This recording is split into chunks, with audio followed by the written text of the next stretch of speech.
Welcome to the journey. My name is Kevin Polky, and I am the host of the journey. And the journey is a story, a series of stories or interviews about individuals' journey through life, and that how obstacles or setbacks may actually be opportunities or teachers for transformation or growth and development. And as I mentioned, we have sometimes we have guests on the show, and other times we will be doing reflections. And this particular episode will also be a reflection, and it is about the power of story and what can we learn from story. I guess the key to keep in mind when it is with the benefit of a story is that a story in itself doesn't necessarily have to be um, based in actual fact, meaning that it was written at a particular certain time period by a certain particular person, or if it was a true actual event that happened, or was it just a story that was passed on over time, maybe folklore or myth or fable. Because myth and fable, just like story, doesn't mean that it's falsehood. It just means that it is inviting you into something more. An individual that I have followed for an extended period of time, Alan Watts. He is a modern day influential philosopher. I have always been drawn to his work and his teachings. You can find many of his teachings on YouTube, and they've been turned into with a backdrop of some pretty creative videos that somebody has done. In the case of that, you also can find his work via his son on podcast as well. So, in the midst of all these different things as we're coming out of the pandemic, as we are 9 months into the election of a new president, of a year ago, all the civil and racial unrest that has gone on. It has been very much a time of resetting and a time of looking at possibly realigning priorities, doing some things different. And I think at the same time, there's also this element where um, we make quick judgment if something is a good thing or a bad thing. Now, that good or bad may be based upon my current status and what I think now this new thing, this new change, is this going to be a good thing for me or is this going to be a bad thing I judge? And that um, I think there's that temptation, especially now with the way that there's so much access to information.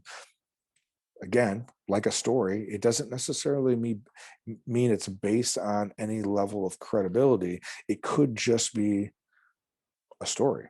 It could just be information. It could just be content. Because today, there is no editing process or fact checking when things are put out specifically on social media, and sometimes even appears on media. So, how do we navigate through all the abundance of information? How do we navigate through all the different things that are coming at us, all the different changes that are happening? So, I want to read us a story. And this story is labeled pretty simply the story of the Chinese farmer. Now, some would say that it's actual true story. Others would say that it's a fable. Uh, I don't believe that it was actually written by Alan Watts. I believe it's much older than that. But nonetheless, let's just read the story. Once upon a time, there was a Chinese farmer whose horse ran away. That evening, all of his neighbors came around to commiserate. They said, "We are so sorry to hear your horse has run away. This is most unfortunate." The farmer said, "Maybe." The next day, the horse came back, bringing 7 wild horses with it. And in the evening, everybody came back and said, "Oh, isn't that lucky? What a great turn of events. You now have 8 horses." The farmer again said, "Maybe." The following day, his son tried to break one of the horses, and while riding it, he was thrown and broke his leg. The neighbors then said, "Oh dear, that's too bad." And the farmer responded, "Maybe." The next day, the conscription officers came around to conscript people into the army, and they rejected his son because he had a broken leg. Again, all the neighbors came around and said, "Isn't that great?" Again, he said, "Maybe." The whole process of nature is an integrated process of immense complexity. And it's really impossible to tell whether anything that happens in it is good or bad, because you never know what will be the consequence of the misfortune, or you never know what will be the consequence of good fortune. Alan Watts. Numerous times in my life, I would say that I would never do something. And then, because of a series of events or invitations, I walked through that door. Other times, things have happened in my life, and I was thinking, okay, this must mean this is a good sign. This is going to be a breakthrough. To come to find out that it was a one and done versus a ripple effect.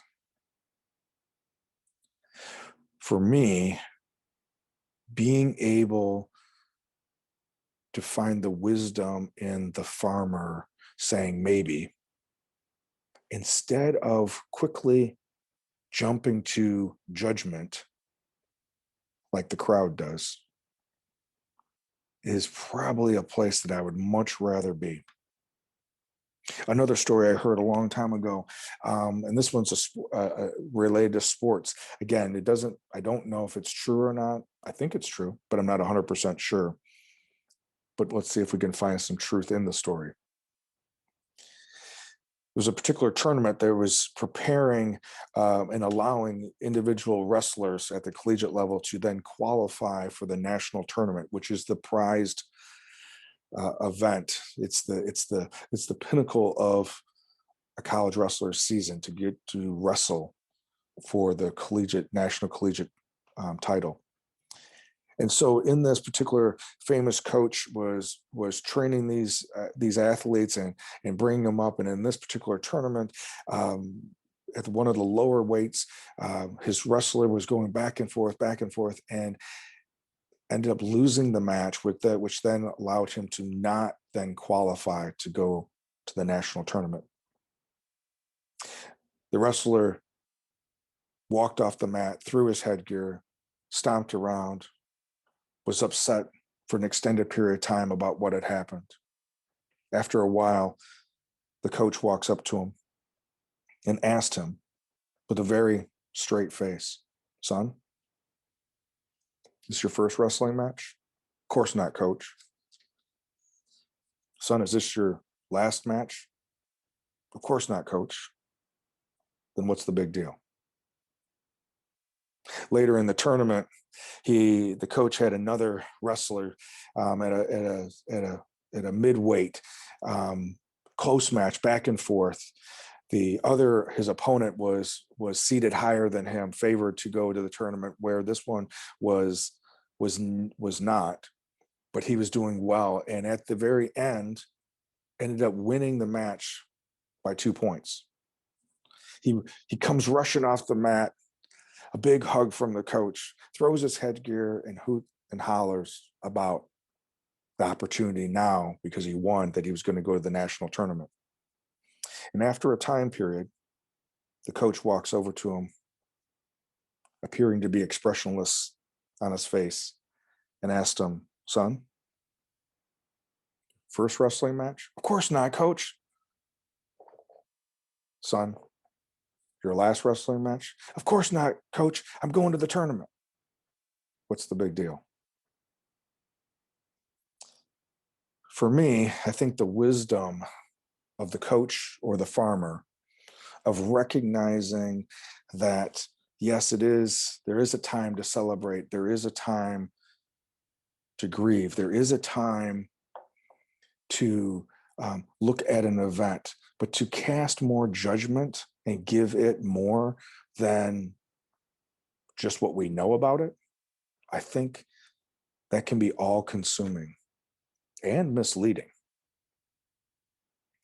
What I'm working at doing to try to still myself, to ground myself, to remind myself that when an event happens, instead of making a judgment if it's great or horrible, then maybe it's just maybe until more information comes.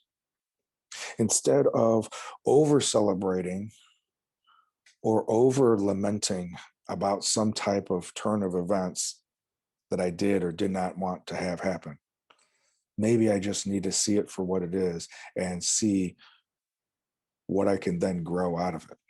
Yes, definitely enjoy, definitely savor and celebrate that moment.